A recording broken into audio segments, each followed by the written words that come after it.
From the moment that Jimi Hendrix first laid hands on a guitar, he was virtually inseparable from it. He is renowned for never having any formal training at all, but he would play guitar before, during, and after school, walking the streets or in the car. He would even fall asleep whilst playing the guitar. When he started performing, he spent years sleeping in free basements or empty bars with rats, just so he could spend more time performing. And he eventually became one of the most famous artists of the 20th century due to his amazing talent. But what unites him with stars like Serena Williams or Michael Jordan or even Leonardo da Vinci, or how about the best heart surgeons on the planet? Yes, I know it's obvious, the incredible abilities of their motor cortex, the rather sexy part of the brain that is most responsible for movement. And what's really cool here is there's no evidence that any of these brilliant movers from history may have had even slightly bigger than normal motor cortexes. In fact, they were completely average sized, just well trained and maintained. So, whether you are interested in art, sport, music, acting, or woodwork, a well-tuned motor cortex is essential. And I'm also very fascinated by the link between physicality and mentality and how physical capabilities can be linked to our mental capabilities. So, hello and welcome to the Growth Mindset podcast, where we'll be learning about all of that, as well as things like what causes disruptions to our motor cortex functions and reflexes from things like diseases and drug use, and how can we maintain the best motor cortex function through our whole life. And yes, this topic may sound like neuroscience, which it is, but growth mindset has a big relationship with things like excellence in sports, music, or arts, and there are lots of lessons behind deliberate practice that will make a ton of sense if you know how the motor cortex region of the brain actually works in a practical way. So stay tuned. If you like dogs or animals, you might not enjoy the next bit around how the motor cortex was discovered. It was in fact found way back in 1870 by Fritsch and Hitzig, who removed parts of the skulls of dogs and then electrically stimulated different bits of the brain. They were very surprised to find that with a jolt of electricity on one side of the brain, you could make muscles contract on the other side of the body. And they must have been some really weird people to visit for Christmas. Anyway, the first detailed experiments in humans were in fact done completely voluntarily by epilepsy sufferers who were having brain surgery, and they let the scientist Wilder Penfield or Wilder Penfield, I don't know, either way I've got it wrong, these epilepsy sufferers let him just have a fiddle about whilst he was all up in their brain anyway, which is nuts. And he would genuinely just stimulate different parts of their brain and ask the awake, that's right, the awake patient, what they felt in different parts of their body. And if that sounds like a rogue and ridiculous experiment, well, Wilder Penfield managed to be the first person to accurately map all of our motor neurons by 1948, and he was able to draw the famous homunculus man based on those experiments. And that's truly incredible, and laid the foundation for modern neuroscience as we know it, and the relationship between neuroscience and behavior. So, if you are ever asked to contribute to medical research, just be grateful it's not someone fiddling about inside your brain. What a time we live in to be alive. Right, so let's just fill in some more detail of exactly what the motor cortex is and what it does. It has 3 areas with slightly different roles. The primary motor cortex is the doer, or perhaps more accurately, the messenger. It's the part that actually fires the neural impulses that control the execution of movement, and that will go down any of the motor neurons in the body. Let's consider an analogy where we have a house to build. The primary motor cortex will be telling everyone what to do as and when they have to do it in the moment, the messaging system. Then we have the pre-motor cortex, which is the planner and coordinator that decides what to actually do. It's active before the execution of movement, and in our house analogy, it's the person that decides to get the house built. Then there is the supplementary motor area, or SMA, that helps the initiation of movement sequences like, say, throwing a ball or playing a G major chord on piano. It's essential for our movement sequences that require things like timing and a specific order of execution. So in our house building project, it's like the architect who designs the house to be built and the order of what goes where when. Like, you need to lay the foundations first, then the bricks, etc. And whilst we are in the specifics, I should also give a big shout out to the basal ganglia and the cerebellum that really help with the finer details of movement and fluidity of movement. They could be considered like project managers that just keep things running smoothly. And whilst we're here, let's just go properly specific. The basal ganglia is great at behavioral patterns and cognitive routines, while the cerebellum is more into the timing and accuracy of those movements. Now, finally, last thing I promise is that we have the prefrontal cortex. Now, this is generally where we do things like decision-making, planning, and social behavior. And whenever your motor cortex is active, you need to have really good coordination with your other wider planning domains and decision-making, because you don't want to just be initiating movements willy-nilly. You have to have thought about them. And the fun fact from this is that because the motor cortex gets your prefrontal cortex involved, this is why exercise and physical activity can help keep your decision-making capacity healthy, because it gives your prefrontal cortex a nice workout and it increases blood flow and use to the area. Hopefully you didn't just die of boredom, and if that sounded like a lot of white noise to you, then basically you just need to know that movements have a bunch of different processes behind them, with specific parts that decide what to do, other parts that decide how to do it, other parts that help not mess it up, and finally a part that communicates what to go and do. And if you're really wondering why I'm talking about neuroscience and movement over directly talking about psychology, well, as I said, physicality and mentality are intrinsically linked. Movement and exercise really help boost creativity and our ability to frame problems positively. If you have a hard conversation whilst walking, it's been proven that you'll be much less likely to end in an argument, and it'll be easier to find more positive solutions to the problems that you encounter. And in general, the more capable you are physically, it can be a really good indicator for your mental faculties. Of course, that does sound super ableist, and I should say it's not always true. Like, Stephen Hawking was completely disabled and able to make incredible breakthroughs in science. Gandhi starved himself almost to death and was as weak as it's possible to be, yet his strength of mind held power over an entire nation. However, movement capacity is still a brilliant leading indicator of mind health. And one of the reasons for this is that it is really hard to imagine ourselves thinking different thoughts, even though we know things like being tired makes us irritable, or if we're hungover, we're more easily confused.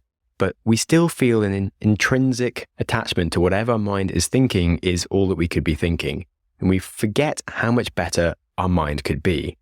But if we see our movement, and it's maybe a bit off, we feel completely comfortable with the concept that we could train our body to improve our body, and we forget how much that principle applies to our mind as well. So this is why I'm asking you to trust me on the fact that this is actually really important for just general psychology as well. So before we go into optimizing physical performance and reaction times, let's discuss what blocks performance and, of course, also blocks our mental abilities. And we'll start with impairment, like the real obvious issues with the motor cortex that can lead to loss of coordination and weakness or even paralysis. And these are three main reasons that you may have heard of. A stroke, which is when you have an interruption of blood flow to an area in the brain. A traumatic brain injury, often from things like a car crash, or if you're a boxer that gets hit in the head a lot. And then there is neurodegenerative diseases, conditions like ALS or multiple sclerosis that progressively damage your motor neurons. Now, none of these things are fun in the slightest, and there is sadly no cure for ALS or multiple sclerosis. And it's also unlikely to make 100% recovery from a brain injury or a stroke. But physical rehab or even electrical stimulation like transcranial magnetic stimulation can genuinely help the brain find new pathways to control movement by leveraging the brain's plasticity. In terms of what actually happens during physical rehab, it will start with an initial assessment of where you're at and goal setting, and then a lot of motor skills and strength exercises to practice different movements, however basic or advanced they might be, to get your coordination back. It can start incredibly easy, like perhaps picking up different size rings and putting them on the correct pole, all the way up to things like single leg pistol squats, juggling, and funky stuff with balance ball. Also, communication can be really important and tasks for people with language difficulties because, of course, the motor cortex controls how you move your face and make language. And then even doing things like memory and problem-solving games. Now, at this point, it might not sound that relevant to you, but I think it's interesting that if you do have any problem, it can be relearned as an adult. And the important thing here is, even if it's already good, it can still be improved. For a different example, my partner is Portuguese and perfectly fluent in English. She can read books in English, she can talk to me for hours, but she became a language translator and suddenly found that there's a whole another set of levels of excellence she could push herself to further. Or more directly, when it comes to movement, I became a mountain guide in the Himalayas, and in general, mountain guiding sounds like walking some hills, maybe carrying some heavy stuff. But the really advanced Nepalese guides can walk up cliff faces in their flip-flops, carrying 30 kilos on their back, whilst a normally proficient human will be on all fours just trying not to die. And we all think that we can walk up a hill, and we really don't think we need to practice doing that anymore, but you can still take it to so many levels further if you wanted to. But then this leads to the question of, so what if you happen to be a bit uncoordinated? Now, it turns out there's actually a ton of possible problems here besides your genetics. Yet people always first blame their genetics, which is of course a very fixed mindset and not very helpful. So we can go through a list of reasons why you might be slightly less coordinated. The first is actually just physical fitness. If you have poor flexibility or low muscle strength or poor muscle tone, you're really much more likely to have bad coordination. And this actually makes complete sense when you think about it, even though you may not have heard it before. And unsurprisingly, things like yoga or strength training will improve your coordination. Then there's lifestyle. Bad sleep significantly reduces your coordination. Also, just having an inactive lifestyle is actually quite detrimental. So, any parents that have kids with a game addiction could, in good faith, explain that your child could have much improved coordination and reaction times if they go to bed on time and spend some time running around outside. It might not sell them, but it's worth trying it anyway. Then there's nutrition. Dietary deficiencies, especially vitamin D, vitamin B, or magnesium, can again affect nerves and muscle health, so you should eat your fruit and veg if you want to be able to move well. Then there are psychological factors. Just stress and anxiety have a massive impact.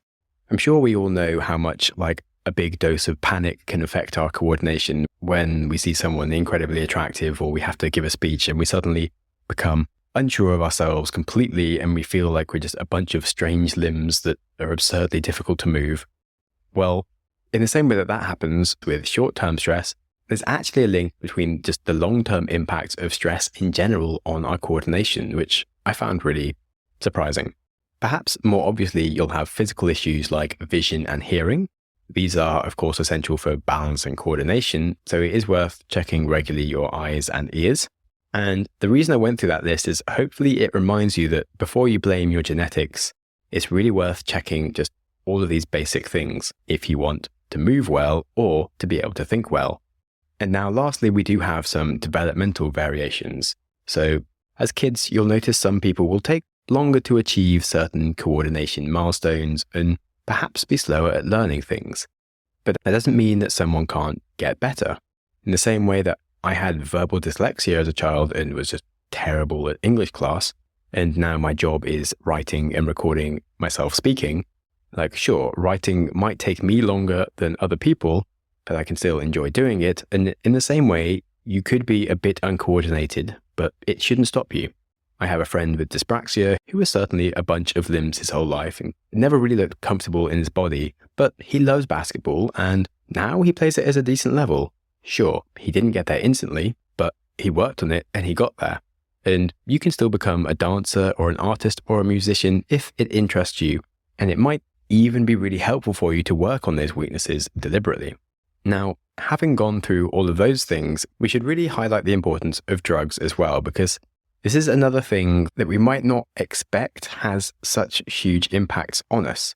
And I'm specifically just going to focus on alcohol and marijuana for now, as they are the most widely used and, generally speaking, have the biggest impact. In the short term, if you take alcohol or marijuana, we all know that they both make you a bit uncoordinated. It's not news to anyone. Slurred speech, dodgy hand-eye coordination, tripping over yourself, bad driving. But now let's talk about long-term use. Chronic alcohol use leads to brain damage, including motor cortex atrophy. In fact, it's sadly a pretty much linear relationship between the amount of alcohol you consume in a single day and the number of brain cells you will lose that day. So the bad news is even one drink has an effect. And if you drink a lot of alcohol, the long-term effect is alcoholic cerebral degeneration, which becomes a permanent issue with balance and coordination. And things like the tremors and shakes of an alcoholic can be a permanent problem that nobody wants. Then when it comes to marijuana, it can usually be less severe, but can still result in some pretty noticeable loss of movement ability and slower reaction times. In fact, the biggest risk for people is if they start using marijuana early, as the brain is still developing until you're 25. If you consistently smoke weed or any other form of cannabis, that can really impact on your brain circuits and reduce your abilities for fine motor control and reactions. So a weed habit is kind of bad for anyone, but a young person who is serious about sport really shouldn't be going anywhere near it. Sorry. The good news is, as we've learned with Rehab, the brain still does have some plasticity if you push it. The first thing when it comes to recovery from either alcohol or weed-related issues is, of course, to stop using them. Again, sorry. Then when it comes to physically rehabbing yourself, you should definitely try a range of different exercises to stimulate your brain in different ways. And it can be super beneficial to try and learn an entirely new skill, an instrument or dance or a sport like skating, surfing, tennis, soccer, even actually learning a new language that gets your mouth to do weird stuff, or singing. My top tip is probably the most practical, convenient skill that you can practice at home anytime, which is juggling, because that really improves hand-eye coordination for anyone at any age, and you can practice it for 5 minutes and get a good motor cortex workout regardless of any other health-related problems, besides impairments of your hands and eyes, at which point then yes, don't do juggling. Anyway, I promised you I'd talk about reflexes, so stay tuned. So now let's talk about reflexes. There is a reason that the doctor might want to check them, as it can really help check generally your brain health levels. If someone tests your reaction times to a sound-based cue, that tests the connection between your hearing and the prefrontal cortex to recognize the cue and decide to engage the motor cortex and, of course, all the other parts of the brain involved in movement. Then if the doctor was to try a visual cue or a touch-based cue, that will have the same effect for those different sensory parts of the brain. And you can get a good idea of specifically diagnosing different discrete issues with parts of your sensory system or brain by doing that. And I'm sure anyone would be interested in how you can train your reaction speeds through focused training and cognitive exercises. Sadly, you can't get huge gains to reaction speed, as a lot of your speeds are basically tests of how quick your circuits fire and is kind of hardwired. And actually, most of the gains that you can get to your reaction times just come from covering the basics, like getting regular exercise, a healthy diet and sleep, and a low-stress lifestyle. However, the other big areas for gains can be through automating your different reactions. So if you think about a professional tennis player doesn't actually have time to consciously think about where this high-speed serve is going, or the boxer doesn't have time to engage the thinking part of their brain to analyze the punch coming towards their face. They just need to duck it. When it comes to the highest levels of sport, you don't want sensory import going into the prefrontal cortex to start thinking about things. You want to go straight to the motor cortex that can just initiate a movement and cut out all the conscious decisions and crap that you don't need. So, for example, if I want to move my arm up in the air for no reason at all, I have to decide to do it to make it happen. But if I'm reacting to a fly that's just coming at my eye, I don't consciously think about it. There's no time. I just close my eye. And we all have many elements of subconscious movements. So if I want to go to the other side of the room, I of course, have to consciously think about the fact I want to go there, but I'm not going to overanalyze every single step. Like, the steps just happen because I know how to do all that without thinking actively about them. And the point here is that excellence in sport comes from a huge amount of training and repetition to automate as much of the stuff that can possibly be automated. And that will free up the thinking part of your brain, the prefrontal cortex, to analyze your opponent for weakness or decide when to add a trick shot, etc. And in fact, it's not even just reacting to the punch in the final moments as it comes towards your face or reacting to the tennis ball after it's been hit. A professional will subconsciously be analyzing everything about their opponent's movements leading up to the moment where the ball starts moving. A professional will know what's coming, and that's how they can react so fast, even though they don't have to think about it.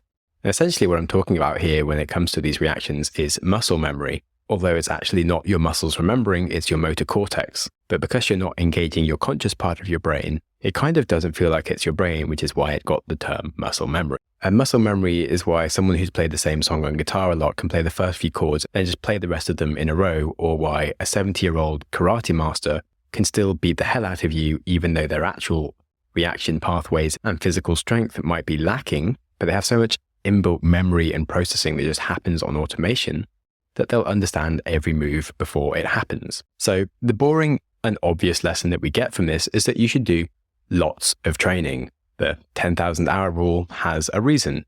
And it also highlights the importance of breaking things down into isolated movements if you want to do deliberate practice, and then slowly building these things up into movement sequences. It's not just working on your backhand, it's working on a slow, then a backhand dealing with like crazy fast serves. And then finally, it's a good fast backhand whilst you're in the process of falling over, and yet you'll still be ready to sprint to the other side of the court in time for the return, etc. If you can break up different skills and isolate them, you can automate them and then add them into sequences of automated different things that can all happen together. And that's how you become a professional that can do all these crazy things on autopilot. Now, like me, you might be wondering if there are reactions that don't require your brain at all.